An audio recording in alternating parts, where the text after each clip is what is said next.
Welcome to first Guru TV. ప్రపంచంలోనే తొలి శివాలయం. ఏడాదిలో ఒక్కరోజే నిజరూప దర్శనం. ఆ కిరణాలు తాకితే ఒక అద్భుతం. ఏంటి? ఎక్కడుంది? అసలు ఆ శివాలయానికి సంబంధించినటువంటి చరిత్ర ఏంటనేది కూడా ఈ వీడియోలో మీకు తెలియజేస్తాను. భారతదేశంలో శివాలయం లేని గ్రామం ఉండదు ఎక్కువ శాతం. ఊరూరా శివయ్యగా ఆయనను పూజలు అందుకుంటూ ఉంటారు శివయ్య. ద్వాదశ జ్యోతిర్లింగాలతో పాటు వేల ఏళ్ల చరిత్ర కలిగినటువంటి శివాలయాలు దేశంలోనే ఉన్నాయి. భారతదేశంలోనే కాదు, ప్రపంచవ్యాప్తంగా పలు దేశాల్లోనూ శివాలయాలు ఉన్నాయి. అయితే వీటిలో తొలి శివలింగం ఏది? ఎక్కడ శివయ్య తొలి పూజలు అందుకుంటాడు? అనే దానికి సంబంధించి కూడా ఈ వీడియోలో మీకు తెలియచేస్తాను. ప్రపంచంలోనే తొలి శివాలయం ఉతిర కోసమంగై ఆలయం. ఇది ప్రపంచంలోనే తొలి శివాలయంగా చరిత్రకారులైతే చెబుతున్నారు. ఈ ఆలయాన్ని మంగళనాథర్ ఆలయంగా కూడా పిలుస్తూ ఉంటారు. ఇక్కడ స్వామివారిని మంగళనాథుడుగా, అమ్మవారిని మంగళాంబికగా వ్యవహరిస్తూ పిలుస్తూ ఉంటారు. ఉతీరం రహస్యం ఏంటి? అసలు ఇక్కడ ఉన్నటువంటి దానికోసం. అంటే ఇక్కడ బహిర్గతం చేయడం అయింది. మంగై అంటే పార్వతి అనే పదాలతో ఈ ఆలయంలో పేరును ఉతిర కోస మంగై ఆలయంగా కూడా పిలుస్తూ ఉంటారు. పరమేశ్వరుడికి అత్యంత ఇష్టమైనటువంటి పవిత్రమైనటువంటి ఆలయాల్లో ఒకటిగా దేవాలయాలు కూడా ఉన్నాయని కూడా భావిస్తూ ఉంటారు. చందనంతో కప్పి ఉండేటువంటి మూల విరాట్ ఇక ఆలయంలో అత్యంత ప్రత్యేకమైనదిగా స్వామివారి విగ్రహం ఉంటుంది. ఇక్కడ పరమేశ్వరుడు నటరాజ రూపంలో మరక మరకత శిలతో అంటే శిలలో కూడా దర్శనమిస్తూ ఉంటారు. దీని ఎత్తు 6 అడుగులు అలాగే 1.8 మీటర్లు ఉంటుందని కూడా చెప్పుకోవచ్చు. అయితే ఈ మరకతం నుంచి కూడా ప్రసరించేటువంటి కిరణాలు వెలుగును ప్రజలు తట్టుకోవడం కష్టమని, అందుకే స్వామివారి విగ్రహాన్ని ఏడాది పొడవునా చందనంతో అంటే చందనంతో అలాగే లేపనం చేసి కప్పి ఉంచుతారట. అయితే ఏడాదికి ఒక రోజునే మార్గశిర మాసంలో ఆరుద్ర నక్షత్రం నాడు మాత్రం ఆరుద్ర దర్శనం పేరుతో కూడా ఇక్కడ పండుగలా జరుపుకుంటూ ఉంటారు.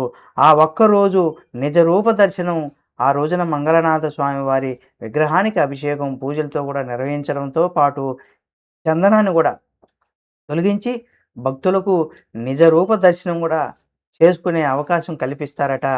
దాంతో ఆ రోజున స్వామివారిని దర్శించుకునేందుకు తమిళనాడు పరిసర ప్రాంతాల్లో వేలాది మంది భక్తులు తరలివస్తారు. ఆరుద్ర నక్షత్రం ముగిసిన తర్వాత మరకత నటరాజస్వామి విగ్రహాన్ని తిరిగి చందనంతో కూడా కప్పి ఉంచుతారట. అయితే పరమేశ్వరుడు ఇక్కడ నటరాజస్వామిగానే కాకుండా లింగ రూపంలోనూ స్ఫటికలింగ రూపంలోనూ కూడా దర్శనమిస్తూ ఉంటారట.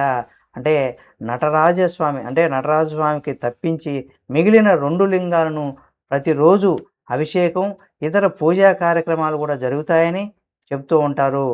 3000 ఏళ్ల నాటి చరిత్ర ఈ తమిళనాడులో రామనాథపురం జిల్లాలోని ఈ ఉత్తర కోసమంగై మంగళనాథస్వామి ఆలయం ఉందని, ఆలయ చరిత్ర ఇక్కడ విషయానికి వస్తే ఈ మంగళనాథ ఆలయానికి దాదాపు 3000 ఏళ్ల చరిత్ర ఉందని కూడా స్థల పురాణాలు అయితే చెప్తున్నాయి.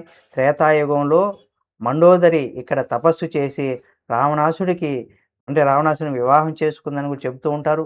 వారిద్దరి వివాహం కూడా ఇక్కడే జరుగుతుందనగా పరమేశ్వరుడు ఒక బాలుడి రూపంలో వారికి దర్శనమిచ్చాడని, దీంతో రావణుడు ఆ పిల్లాడిని ఎత్తుకునేందుకు ప్రయత్నిస్తుండగా ఆయన అగ్నిగా మారిపోతాడు. అది చూసినటువంటి ఋషులు ఆలయానికి సమీపంలో ఉన్నటువంటి అగ్నితీర్థం అనే కొలంలో దూకుతారు. 1000 మంది ఋషులు గాను 999 మంది ఋషులు అందులో దూకుతారు. ఒక మనిషిగా వాసరగరుడు అనే మహర్షి మాత్రం శివుడికి సంబంధించినటువంటి పవిత్ర గ్రంథాలను రచించడానికి ఆగిపోతాడట. కాబట్టి 20 ఎకరాల సువిశాలమైనటువంటి ప్రాంగణంలో దాదాపు 20 ఎకరాల విశాలమైనటువంటి ప్రాంగణంలో ఈ ఆలయం ఉంది. దాదాపు 1000 మంది శివభక్తులచే ఆలయం నిర్మించబడింది. తమిళ గ్రంథాలు కూడా ఈ విషయాన్ని చెబుతున్నాయి. ప్రధాన దైవంగా మంగళనాథుడితో పాటు ఇంకా ఆలయంలో నటరాజస్వామి స్వయంభుగా ఒక లింగం, భైరవుడిగా, దక్షిణామూర్తిగా, చండేశ్వరుడిగా, కాలభైరవ స్వామి ఆలయాలు కూడా ఉన్నాయి. ఇక్కడికి దగ్గరలోనే వారాహి అమ్మవారి ఆలయం కూడా ఉంది. జాతకంలో కుజుడు బలహీనంగా ఉన్నవారు ఈ మంగళనాథ ఆలయాన్ని కూడా దర్శించితే అన్ని సమస్యలు కూడా తీరిపోతాయని చెబుతూ ఉంటారు. ఈ మంగళనాథ ఆలయానికి చేరుకోవాలనుకునేవారు Ramanathapuram railway station bus stand నుంచి కూడా ఆటో ఎక్కి టాక్సీలో అక్కడికి చేరుకోవచ్చని కూడా చెప్పుకోవచ్చు. ఇంత ప్రపంచంలోనే మొదటి శివలింగంగా ఉన్నటువంటి ఈ ఆలయానికి ఎంతో పవిత్రమైనటువంటి శక్తులు ఉన్నటువంటి ఆలయం ఇది.